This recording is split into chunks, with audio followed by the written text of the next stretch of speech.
Hey, what's going on? This is Brandon. This is Joshua. And this is Dave, and you're now tuned in to PVD Horror.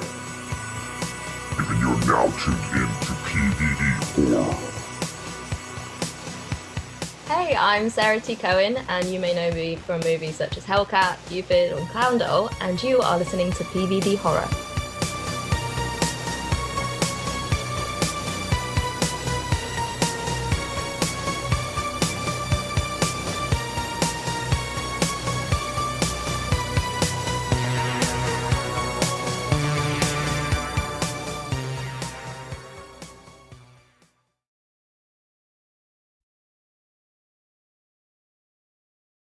Hey, everybody. We are here with Sarah T. Cohen, actress, British actress, I should say, from a number of films, more recently Cupid. We'll get into all of them because there is like a laundry list of films we're going to talk about today. But Sarah, thanks for joining us. My pleasure. Thanks for having me.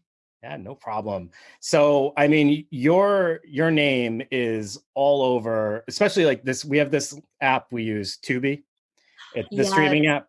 So if you type in your name, there's like 8 films that pop up immediately. So that's been I don't our have a membership, so they don't let me see that. Oh, I'm not part of the cool kids. Like I see this on, there's another site where I can see it, but that one, they're like, nah.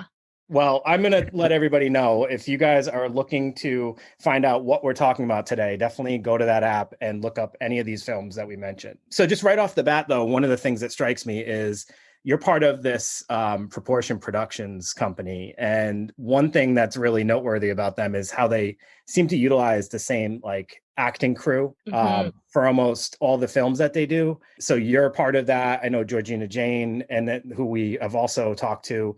And then there's some other supporting cast that you'll notice their faces in different films. So I was just wondering if you could get us started, but just how you got connected with Scott Jeffrey and Proportion Productions. For sure. I did a few films with his other company, Champ Dog Films. And then I think I'd done 4 films with them. And then he brought me over to Proportion with Clowndoll was my first one with them.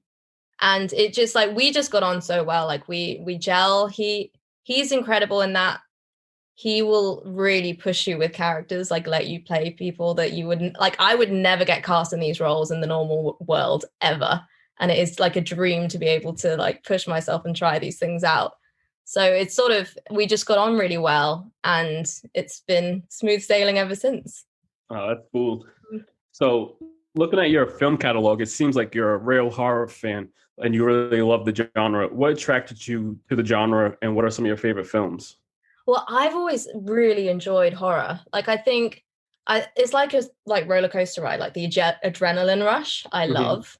And I didn't even know about this sort of like B-movie, horror movie genre at all until working on it. Like the reason I did it is because I'd never really worked in feature films before. So when I found Champ Dog, they were doing sort of like period piece Viking movies. So I did a few of those. And then Scott he specializes in horror like no one else.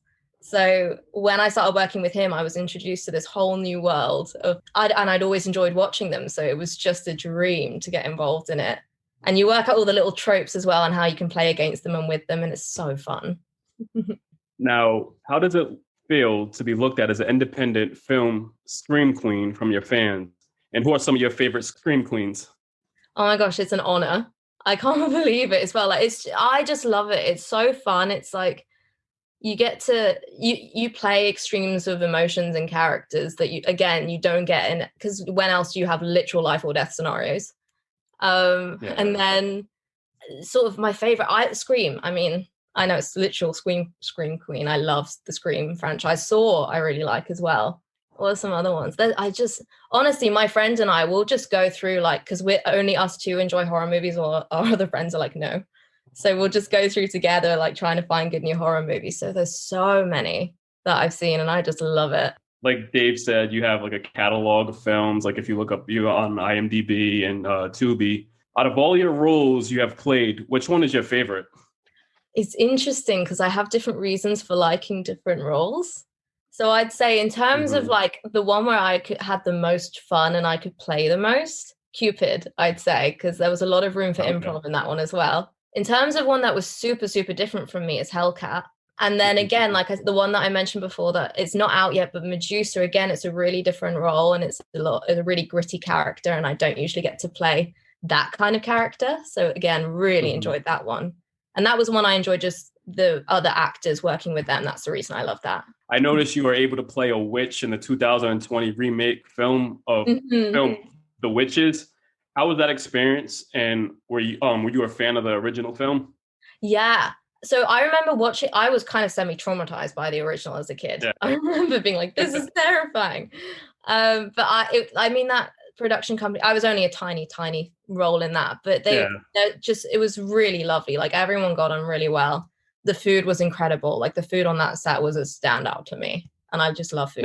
Yeah. It was just like nice to work on it. And again, like it's so funny going from big budget to like that same big budget. Like I'd done so much independent. It was just a crazy world having like 3 weeks to film 2 scenes or 3 scenes as opposed to like filming 30 in a day. So it was just a fun little juxtaposition of the two. No, that's cool. Juxtaposition. That's a great word. I love that. I know that sometimes. So did you get to meet Anne Hathaway? Not like to chat to her. I saw her. She seems absolutely lovely. Again, I was just a small role, so it wasn't one of those you meet people properly, but she was incredible to watch. I mean, I haven't had a chance to see the film yet, but she like just from watching being on set, she is incredible. And that's a very different thing than I've seen her do. And she just commands the screen. It was really quite a treat to be able to watch it firsthand. Yeah, I thought it was a great film because like, Josh, he's not a big fan of remakes and everything like that. So it was definitely a film that I watched with my kids. And so I watched when I was growing up the original and I thought it was like done well. So I thought it was a really cool film. I can't wait to watch it. Because also like it seemed from what all I've heard, they've done a really interesting job at modernizing it as well. Mm-hmm. Yeah. I'm really intrigued to see how it all turned out in the end. I'm going to have to sit down with my son and watch it. He's 10. So gives us something to look forward to. You've worked with in a lot of your films.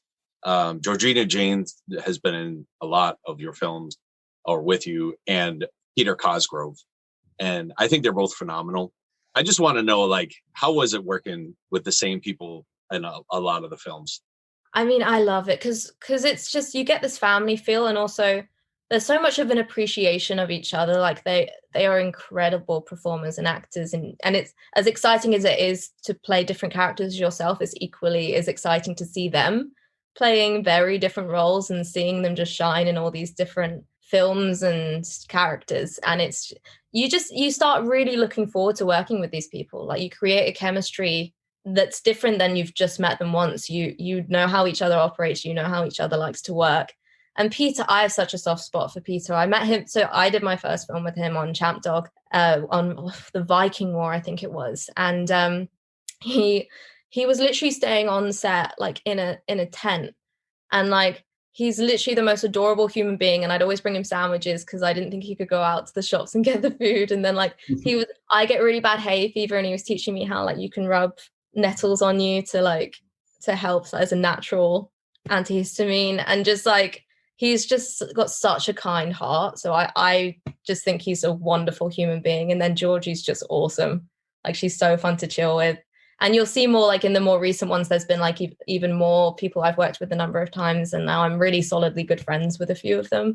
So it's fun. And it's like theater almost, but you're thrown into film and TV and you get to play more different characters, which I love. So now I wanted to get into some of your films, and we're going to start off with the one that I think you said it was your first introduction to the proportion production films. So that was Clowndoll. Yes. So when watching that film, it's like there's some really comical elements to the film, but it's played as a pretty serious movie. Yes. So like in one scene, you're a young pregnant woman who's giving up her baby to her brother and his fiance or wife, and then in the next scene you're drooling over a 4-foot tall clown that's considered to be what's unique. Not to love. Yeah, and he's absolutely hideous. And so I just was wondering like what it was like to like, is it difficult to approach a film like that where, I mean, the premise is pretty ridiculous, but then you're expected to go in there with a pretty serious mindset of what your character is all about. It's funny because that one we only shot in 5 days as well. I think that's the shortest amount of time I've ever shot a film in, like a feature film in. So it's one of those, you kind of get what you get. You don't really get a second take. You don't have time.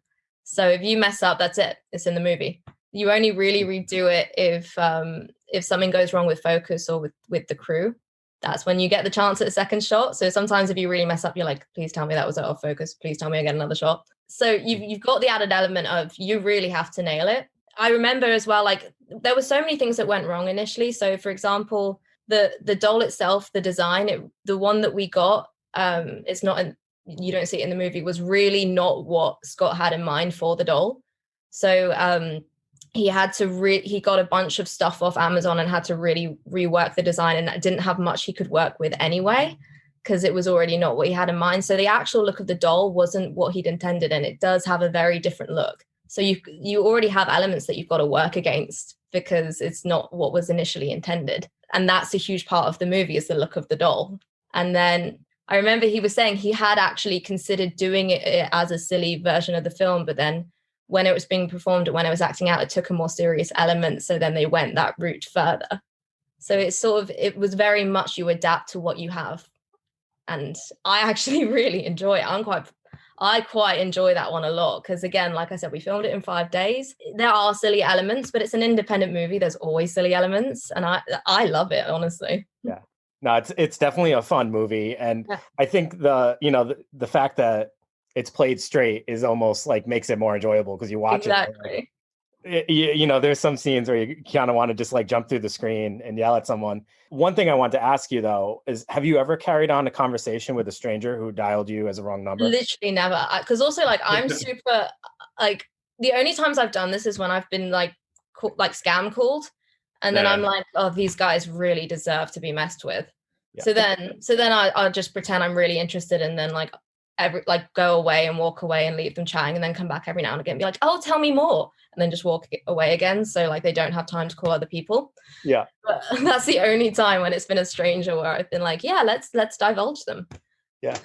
So like, but you can find this in scary movies. You see this all the time when people are like, oh my god, no one ever do this in real life and this is so stupid. But then I'm like, you don't have much of a scary movie if everyone makes smart moves. Yeah. And actually those ironically are my favorite ones to watch, when they make smart moves and they still don't survive. Then I'm like, yay. But it's so hard on a low budget. Like you kind of just have to allow them. You have to accept that some moves are going to have to be made in order to enable this movie to be made. Yeah. And I think it adds to the enjoyment of B movies. Yeah, I absolutely loved the part where he's talking on the phone and he's got this creepy voice and you're like, oh, your voice sounds nice or something. Also, we added that. I forget, there was points where like, because initially he was like, you know what, let's make this flirty. So then I was like, all right, why not? So it was just like, that was one of those spur of the moment things, but it's like, it just kind of adds to it. It's funny. Yeah. It just, I think, because also it's kind of like in Scream when she's talking to him at the beginning, it's literally like a similar thing to that, where she's on the phone and she's like, oh my gosh, this is so scary. But we were like, let's flip it. Let's be like, she's lonely. Why not? Yeah. Why not? What else you got to do, right? Exactly. The other thing I liked in that movie, I don't know if you've ever given birth, but your acting, being pregnant and giving birth, was pretty spot on. Thank you. I have. That was another one where like, so this was the first movie I did with them. And it's like, when am I going to get to play a pregnant woman who's giving birth, who's watching someone get killed in front of her? Like, when does this happen? When am I ever going to get to play this again? So it was the enjoyment.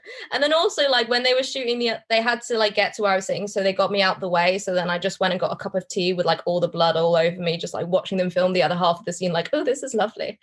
So like, it's just this crazy thing of like, you just got to enjoy it. And also because, so obviously they cut up loads of it to just fit it into the film. But we were shooting that scene for like me screaming for like a solid 15-20 minutes of footage of that scene and I was like, the voice doesn't last that long. So I was like, I'm glad they cut it up. But like, it was just, I can't imagine what women have to go through, because I was tired after 20 minutes, not actually giving birth, just screaming. So like, Props to women. I watched my wife go through it. I don't think you could pay me enough. That's how I feel about that. Although I don't know if I didn't know this was a thing. I think there's a fetish thing for women giving birth in films, because I've seen this bit of the movie cut out on YouTube and like posted, and it's just like a women giving birth in movie site, and it has like 70,000 views. So I was like, this is clearly its own thing. You got a backup career. Exactly. There you go. If this fails, giving birth in movies will survive. Yeah. I don't know, man. My wife pushed out my son. He was 9 pounds, 9 ounces, and it was all natural. I saw it live once, and it was like beautiful, but at the same time, I don't want to see it again. Exactly. I was like, I wouldn't want to see it. I was like, how is there this site where people want this? Yeah, not for me. But you did say that you were there for 15, 20 minutes. So the question, no one else was in that shot, so it was just you. Mm-hmm. How was it acting just you and nobody else for a scene? Well, do you know what's funny? A lot of scenes you have to do, for whatever reason, you sometimes don't even have the other actor there because of like maybe they're getting changed, or like sometimes you just have someone holding up a finger and be like, okay, this is your eye line, this is them now. So I have had to act without people there a lot. And then ironically, they still had like off screen, they were still acting out the murder for me. So that was nice of them. So I had something to react off of. So it's a mixture of it. Sometimes it's harder to just because you're carrying the shot than if it's just you. So you've got to make sure it's interesting to watch. But there's also the added they were really nice and I had something to act off of, which you don't always have. So that was very helpful. That's pretty cool. You were in another one. Speaking of being by yourself, this was the opposite. You were in Witches of Amityville Academy. Mm-hmm. And I just wanted to ask you how that was, because there was a lot of good star power in there, like a lot of great, well, we call them, scream queens, the B scream queens, but there was a lot of good actresses in there. Mm-hmm. How was that experience? Because also they are so sweet. Like I remember being somewhat intimidated potentially coming on set with them, because I was like, I know they're really big in the US, and I was like, I don't know what to expect, and I'm like, how will I hold up? Will they be nice? And they were just absolutely lovely and kind of self-aware as well. So it was there was a bit of humor to it, and it was just enjoyable to act opposite it. They were just super fun to work with, and different than anyone I'd ever worked with before.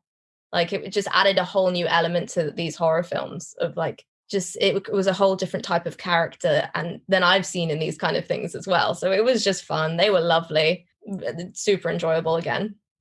That's awesome. And you were in another one of mine that I really liked. I think video game horror is really overlooked. I don't like video games, but I find video game horror super intriguing. I just interviewed a guy not too long ago, last season. He wrote Nightmare Game System, which it was video game horror. I find that fascinating. And you were in Virtual Deathmatch. Yes. How cool was that experience? There's no other, when I think video game horror, not too many come to mind. So it's a really like small niche of the niche market. You know what I mean? Yes. So how was it being in that? That was super fun as well. So like with that one, that was the last one I did with Champ Dog. And that's actually my favorite one that I did with Champ Dog. I think it was a really clever concept.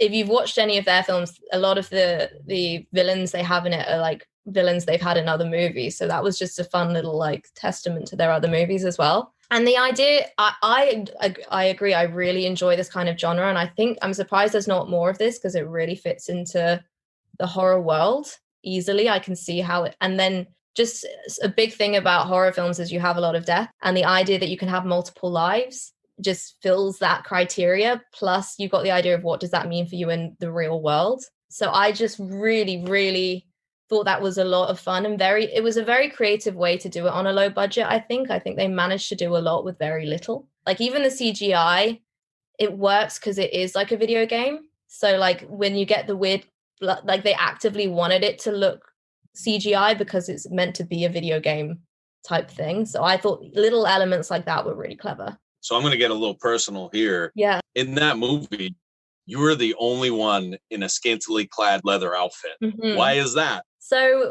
when we were talking about costumes, they said what they were going for was like Lara Croft from Tomb Raider. So it was just finding the equivalent costume to that. And then some of the other costumes, it's just budgetary. So they already had some things from other films, from like the Viking films. So you see a few of them in the garb that were in other films. So partly it was just budgetary. What costumes could they afford? And it is an interesting thing because like it doesn't, I agree, it didn't necessarily stand out to me so much until you see us in group shots. Yeah. And then it is, because there's always these questions of, are women being sexualized too much in films? There's always that question. But in terms of the storyline, I felt like it was so much not about that. Like I just happened to be wearing it. Whereas if there was more emphasis put on a relationship with someone else in the film, then I think it could have played more into it. Josh, you said you were going to share something personal. Do you have some attachment to leather that you wanted to disclose here? No. I wore leather pants once, and that was a mistake on my end. Never again. Never again.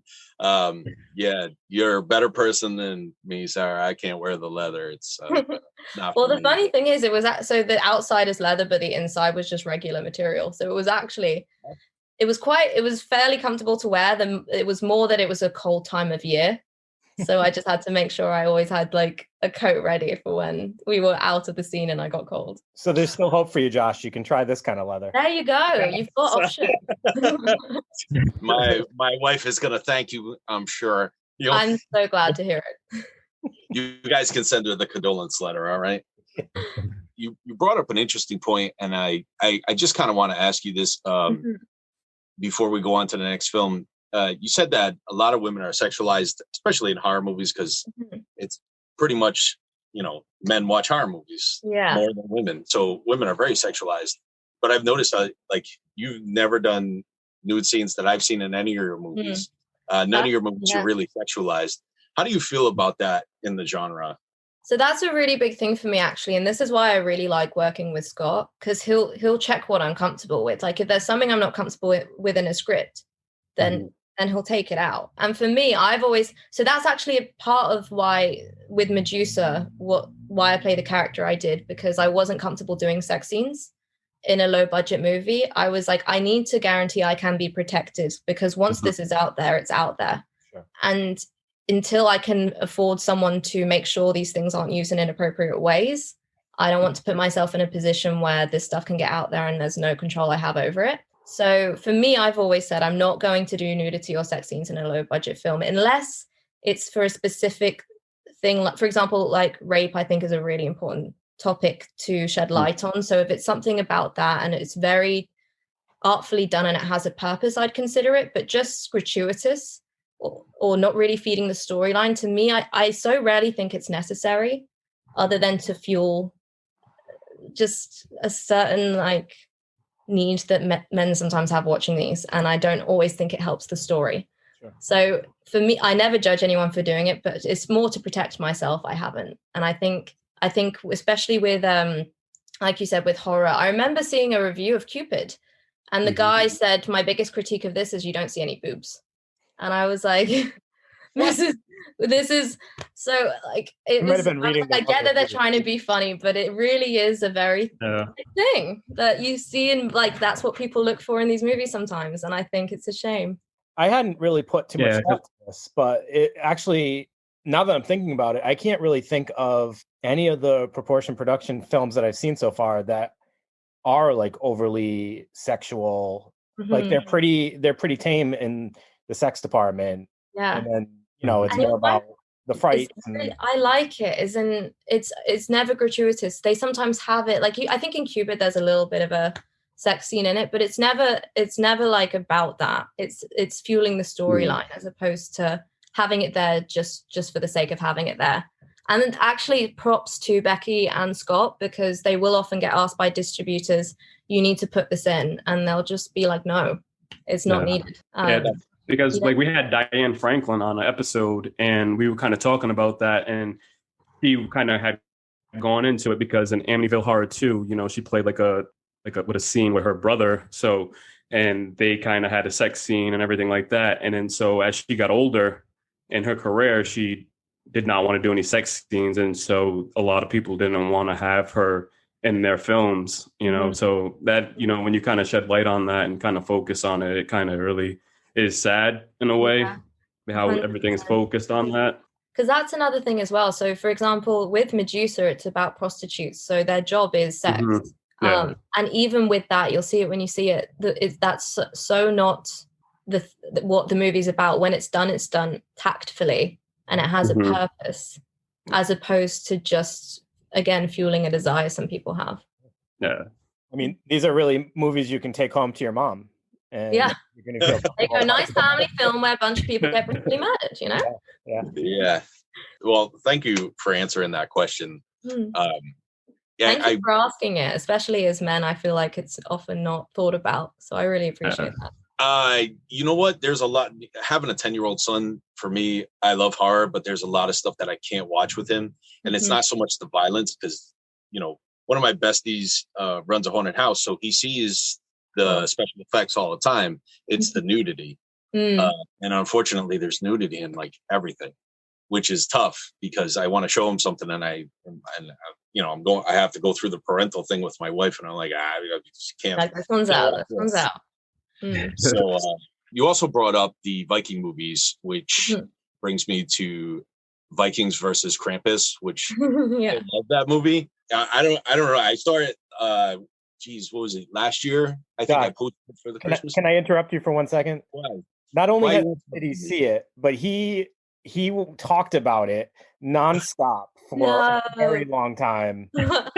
He was like the first person to know about it, I think. Really? I love that. He sent me and Brandon a text, and he's like, "Oh, Vikings versus Krampus is coming on pretty soon. It's going to be out pretty soon." And me and Brandon are like, so? I apologize for that, because I was not super excited at the time, but I have changed my mind over time. So, side note, I was telling my wife, I said, hey, remember that movie I was showing the guys? Because I put it on again this morning. And I was telling Dave about this, and he shut me down. And now we're interviewing the star. And my wife is like, that's like the 5th time you've told me that, right? And I'm like, good movie. I love it. So, how was it playing a Viking in that film? It was definitely fun. So that one was actually filmed with Champ Dog as well. So the Viking one. So we were filming Scarecrow and the Krampus one at the same time. And I was in both films. So like sometimes half the day I'd be in one costume. I'd quickly switch out of that costume and go over to the Krampus set and then film that one. So it was super. And they were, again, like very different characters. In Krampus, I was like a villain type of character. And it's the first time I got to really properly play a villain in these sort of films. And then in the Scarecrow one, it was more like the hero of the film. So it was two very different things. But it was, I actually really like Krampus as well. That's another one where I've got a bit of a soft spot for that one. It's like, I think they did such a good job with the Krampus design. Like we have such a shoestring. These were some of the lowest budget movies I've ever worked on. And that costume for what we had to work on is just really, really impressive. And Daryl, who was wearing the costume, I think he did a really good job with physicalizing that role as well. And I had a blast. Like I just really enjoyed the character that I had was sort of very much out for herself, not kind of gets a bit messed over by the dad. He kind of throws me to get killed to save himself. So it's sort of like, it's just, that was one where like you kind of could have a bit of fun with it. And like, it was just a bit silly. And I kind of like the ones where you can kind of be a bit self-aware and play that up a bit with these things. And that one really allowed for it. That's awesome. How was it getting killed by Krampus? Hilarious. Because also, what was it? That was the one where like, it was that so again, this one was literally, they were like, we weren't sure how I was going to die. It was just like, what do we have to work with and how can we play with the costume? And then Scott was like, let's have her just get like rammed with the ram head, like the horn. So then it just like, and then like you just cough up blood, and it's actually one of the easier ones to do, like technically.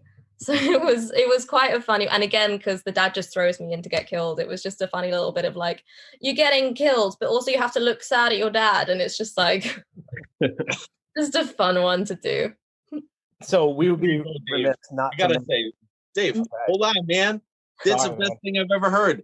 You're saying a death scene was fun, like me dying, fun.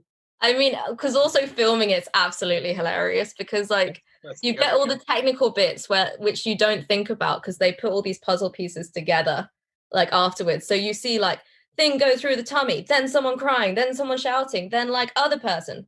But then when you're actually on set, you're like, okay, so now just move your belly forward because we're shooting your belly now. And then so it's just like, it's so much more cut up and it's because people always say as well, like if you don't like horror movies, is it scary to film them? And like I have a lot of friends who film these ones who aren't big horror fans, but because it's so technical, like it takes away any fear factor while you're filming, unless someone's like playing a really creepy character, and then it's a bit different. That's awesome. Sorry I cut you off, Dave. Okay. I'll send you a apology letter. Thank you. So we would be remiss not to mention the film Bad Nun, Deadly Vows. That was a 2020 film, right? So that just came out last year. I guess it's a sequel, although I had not seen the first one. So I don't feel like I had to, though, in order to know what was going on here. Like it was pretty, like kind of catch up. It deals with some pretty, like, that's one thing I noticed with all these films. Like there's the horror element, but then there's like this social message or there's this other thing going on that's pretty deep. And for this one, it was like dirty deeds of the nuns and priests towards children or whatever. Yeah. So that was like playing as like a side theme, but was also very like prevalent.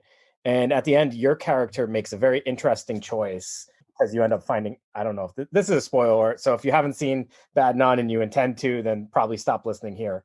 But you end up finding out one of your family members is involved in these dirty deeds. And you make a pretty hard choice not to make her pay for it, basically, and not to let her get away with it. So she's going to answer for it. And I'm curious because it just like that change in your character of like how she like it just seems like very clear that she's gonna go this way in real life. Do you feel like you could do that to a family member if you knew that they had done interesting question, isn't it? Because I think it's such a, to me, there's certain things that are inexcusable, and causing harm to a child is so inexcusable.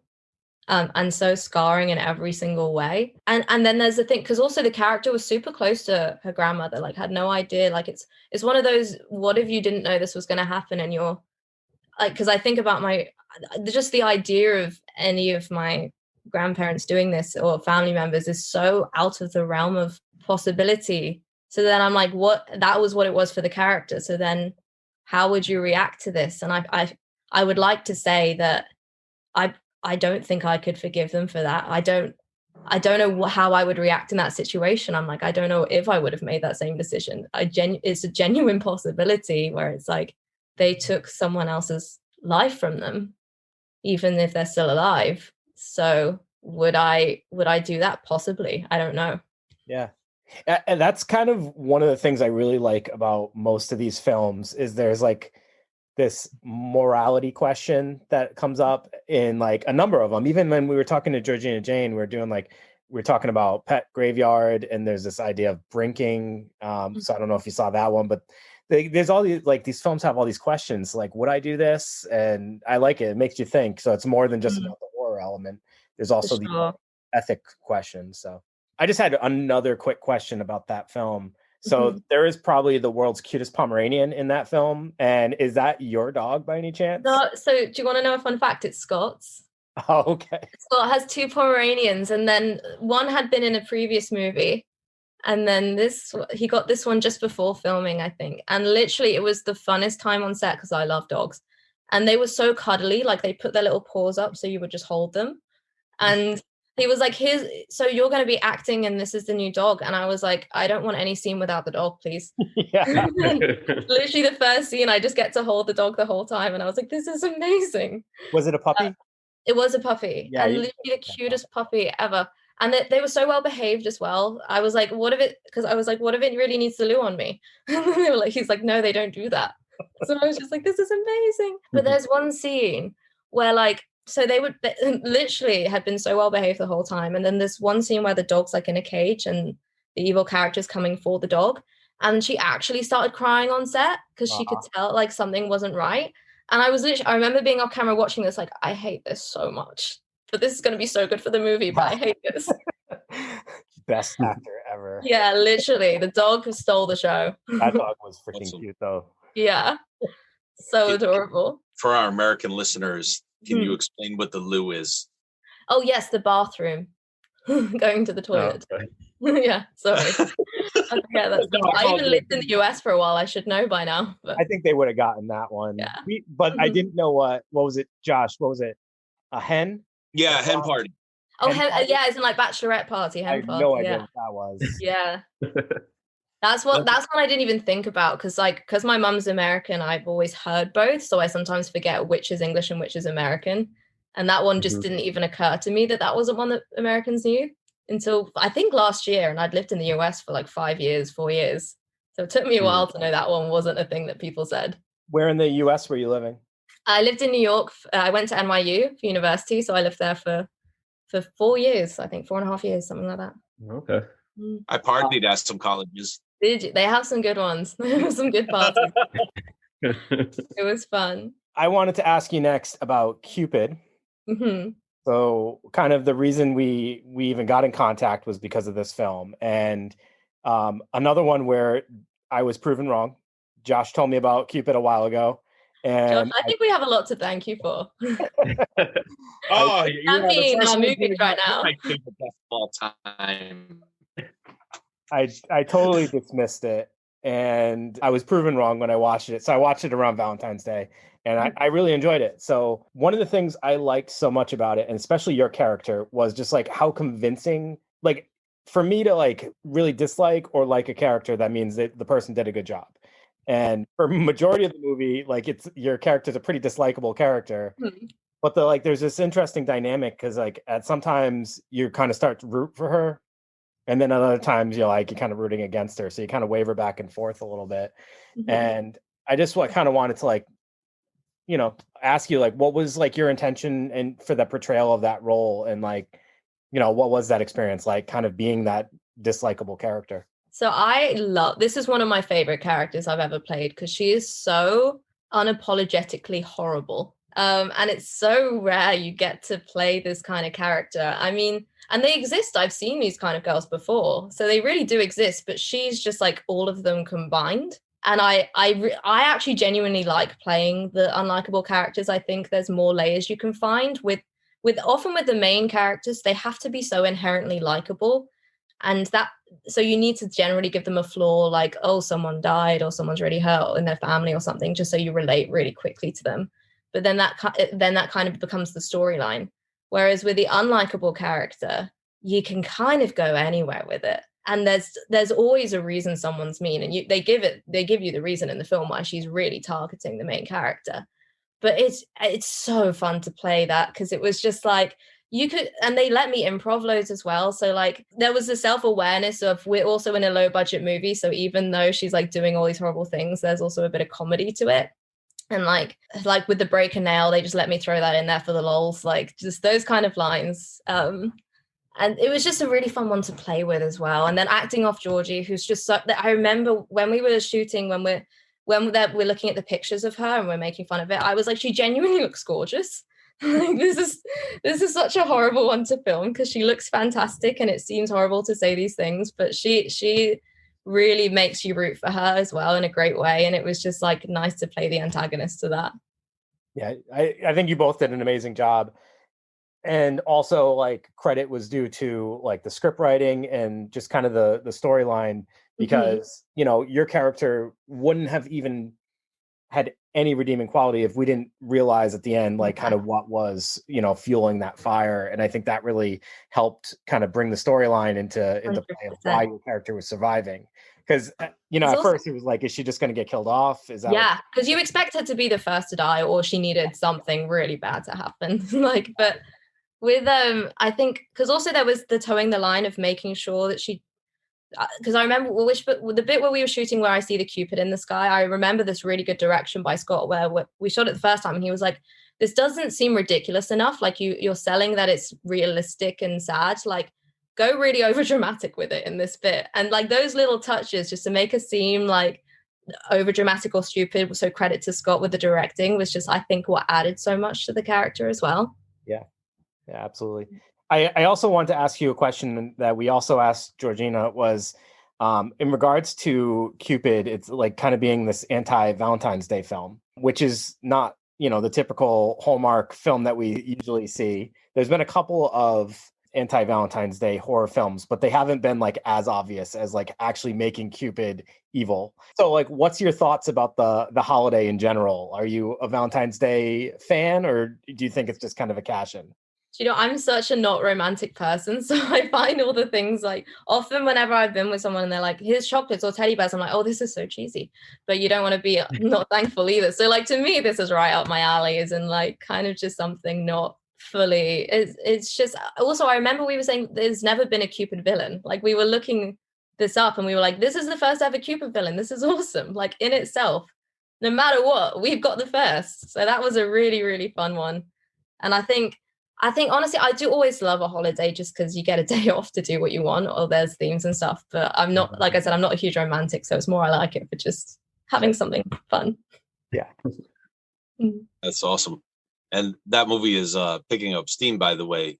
Last year, I think it was last year when I first posted it did so like our hardcore followers liked it. But then Dave had reposted it and people were actually commenting on it and stuff like that. So within a year's time, it really picked up. We were saying this is one of those ones where it's because it's for a specific day, it's going to resurface every year. Like all the other films are kind of in their own thing. And if it does well that year, it's like, this has become almost like a cult following film. Like the first one that I've done where there's really a genuine cult following at the moment.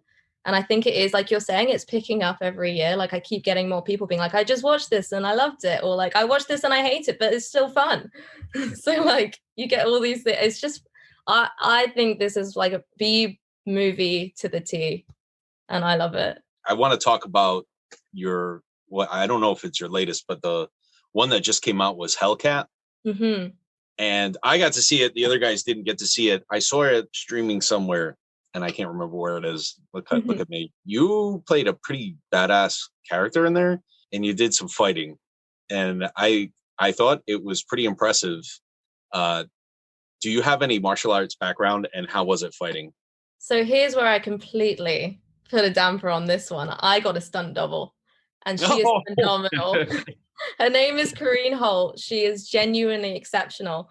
So initially I was meant to do some of the fighting in it. And I'd said at the beginning, like I have very basic, very, very basic from training and acting, like stage combat, and a bit of a screamer, but like nothing like what would have made this film needed, like MMA proper skills. So I, like even just getting the part, I was blown away because I had to audition. It was with people like Scott was working on it, but it was the script writer who was making all the decisions. So I was pretty convinced I wasn't going to get the part. So when I was starting to like look into training of MMA, but it was only going to be 3 months till filming and there's only so much training you can do for that. And we had one day where I met with AJ, who was also in the film, for him to start like showing me the ropes. And then he messaged Scott afterwards, like, I think we need to get her a stunt double. And I was like, thank you. I think we do too. So we got Corrine in and she is phenomenal.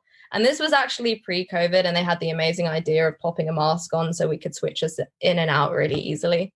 And she's so badass and she makes me look amazing. And all I have to do is throw a few punches here and there. Like the rest is her, like the legs up here, the roundhouse kicks, all those, that's her. And she's incredible. Her fighting style was pretty spot on a lot of the movies. I was like, she's fantastic. Damn. Yeah. She's actually in The Gardener. She plays a character in one of the films later on. So she's actually a really good actress as well. Oh, that's cool. So my next question, the copy I saw was rough. It was really dark. And you had a scar going around your neck. Yeah. And I just wanted to know if that was a prosthetic or what it was, because you could see it, like but you couldn't really see it. Yeah. And it looked like it went all the way around. It did. And so was that uncomfortable or? No, so the makeup artists again on this were just out of this world. Like we shot this in 9 days. 9 days. And so with the fight scenes, there's some insane prosthetics, like with like the wall, all the different characters there's like a wolf character, a pig character, and like they have completely changed their faces, and they do that so quickly. Like the skill that they did, usually you need like a day to do just one of these, and they did all the different ones in like half an hour, so it was exceptional. And then the scar was like, again, it was just like a prosthetic where they had the mold and they just put it on and then did drawings over it. It looked so realistic. Sometimes I forgot to take it off and people would give me such weird looks. But they did such a good job. And then there's a tattoo, which again was like a spray on one, and it just looks amazing. So the makeup artist did such a good job with that. So that was Hellcat, and that you said you filmed that before COVID? Literally just before, I think in December. So just like a month or so before we started thinking COVID might potentially come to the UK.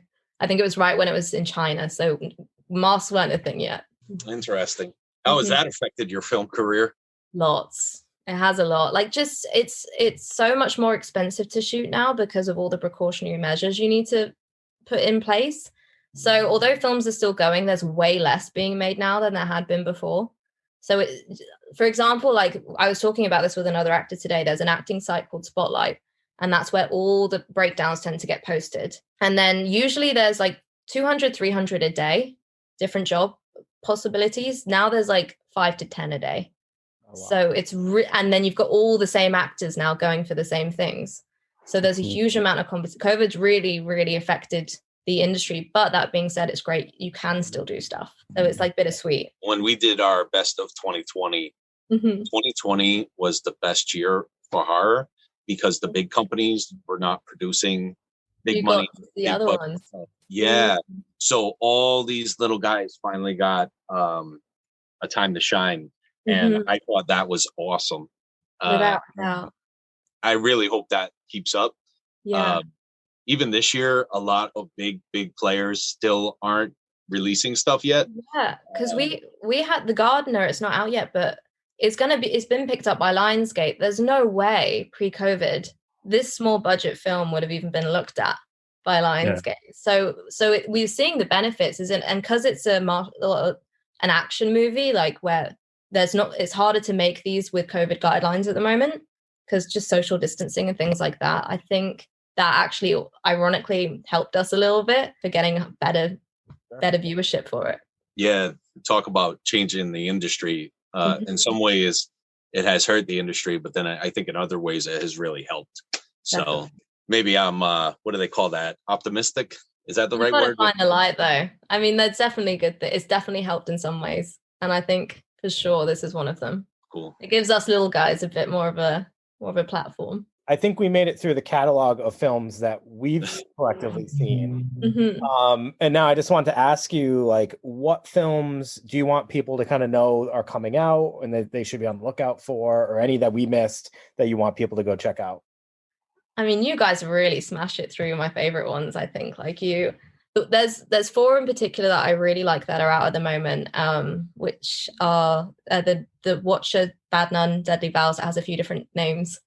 Clowndoll I really like, and then Cupid I really like, and Hellcat I really like. So those are you covered all my absolute favorite ones for me personally. But it's funny, like I keep hearing other people liking other ones more, so it's so subjective. But then with the ones that are still to come out, I keep saying it, but the Medusa one I'm so excited for. Like I just think it's so different than the ones we've done before, but so well acted. Really interesting storyline. The script's super interesting. And to me, it's just, that also has like a social commentary somewhat to it. So it does fit in line with all the others. And I just really, really like it. To me, it's so gritty, independent English movie. And I'm really intrigued to see what people think of it, but I personally adore it. And then I think, so I'm intrigued. I actually have no idea what the Jurassic one's going to turn out to be like. It's not out yet, but I haven't had a chance to see it. So literally all the other films I've seen, this one I haven't yet, and I'm really intrigued to see how that turned out because I can never tell if it's going to be good or not till I actually see the finished copy. But actually, Rats Reborn, that one's coming out soon. I'm only a tiny, actually, it's kind of like the British Elise in that one, but in just a tiny, tiny scene. But it was really good for me because I can use that for my English show reel because most of my roles have been American lately. But that one, so I just watched that recently, and I think again, so Ricardo Freitas, who's also in Hellcat, he's one of the main characters in that. And my goodness, he really is exceptional in that movie, like really does a good job. And there's some really impressive CGI with the rat at the end as well. So I'm just I think they did a very impressive job with this movie. So I'm intrigued, even though I'm just a small part in this, I'm really intrigued to see what people think of that. Because again, I think it's very impressive. Now, do you guys have any release dates set for these films? Or we do, and I'm bad at remembering them. So like, I know that the Medusa one is coming out within the next few months because we're getting interview requests starting to come through, and the trailer's coming out soon. And I've seen it, and I really like the trailer too. So I'm intrigued to see. I think it's going to be within the next few months. I think, as far as I know, that's going to be the first one coming out, probably like May sort of time, April, May, but if not sooner. But I think Rats Reborn may be a similar time, actually, because it's getting a similar sort of press release soon. So I think those are the ones to look out for soon. How about this? I don't know how to pronounce the second word. Devil Jin? Oh, yes, of course. That one, I think that one's going to be out soon as well, but I don't know when. That one, so that I would say that's more along the Cupid vein. Like it's slightly sillier, but not fully silly. Like I'd say it's somewhat in a similar world to Cupid. And that one, again, Megan's the main character in that one, who's also the main character in Medusa, and she is just a really exciting actress. Any scene she's in is just really fascinating to watch, and I really enjoy working opposite her. Like we play best friends in that, and just it's a delight to just play off each other in every scene. I feel like she's a very generous actress, and again, that's another interesting one to see what people will think of it. I think this will be very much more in the vein of like you either love it or you hate it. Yeah, because it's more in the B movie realm. A djinn is a genie. Is it? Yes, it is. It's like it is genie. They've changed the name, I think, now. I always forget what the final title is, but it is definitely. I think they changed the name because there's another movie with Jinn in the title. So, but there's a movie called Jinn, came out in like 86 or something. Yeah, and there's another one that's come out recently, I think, that also has it. So I think they're changing it now, but it definitely is about a genie. Cool.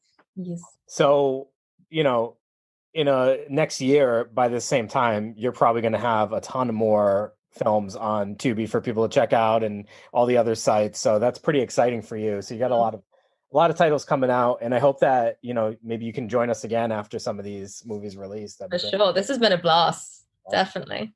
Awesome. I just wanted to kind of throw it out there for some of our followers and listeners to kind of follow you on social media. If you want to plug in some of your usernames, so people can follow you. I literally always say this, I'm shocking with social media. So the only one I have is Instagram that I properly post on. So okay. Sarah T. Cohen, it's the same as the acting name, just without any spaces. I think it's the same for Twitter as well, but I so rarely post on there. So if that's all you got, I have that. But Instagram's probably the best one to follow with if you want updates with filming or anything like that. That's always where I post it. All right. Well, Sarah, thank you again for joining us. Thank you guys. It was an absolute pleasure. Thank you. And thanks for watching them all. It really means a lot. Like I love the films that we make, and it's nice that you really took the time to take a watch of all of them. Yeah, it was very fun. Very fun to do that. All right. So to all the listeners, make sure you go check out these films: Cupid, Clowndoll, Bad Nun. The list goes on. Sarah T. Cohen, check her films out, and definitely keep a watch for all the upcoming films. Medusa sounds like it's going to be amazing. So can't wait to check that out. And to everybody, have a good night. Take it easy.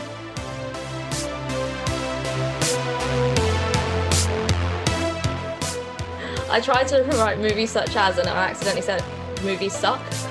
You don't want to say that. Yeah, I think this is exactly why I shouldn't be allowed to do these things. Hang on, I'm going to have a sip of water. I've got to beat Georgia. And I'm like, mate, the only reason you're this is critical is because they've done such a good job with what they have. You assume it's got more. Yeah, I just like that you said mate.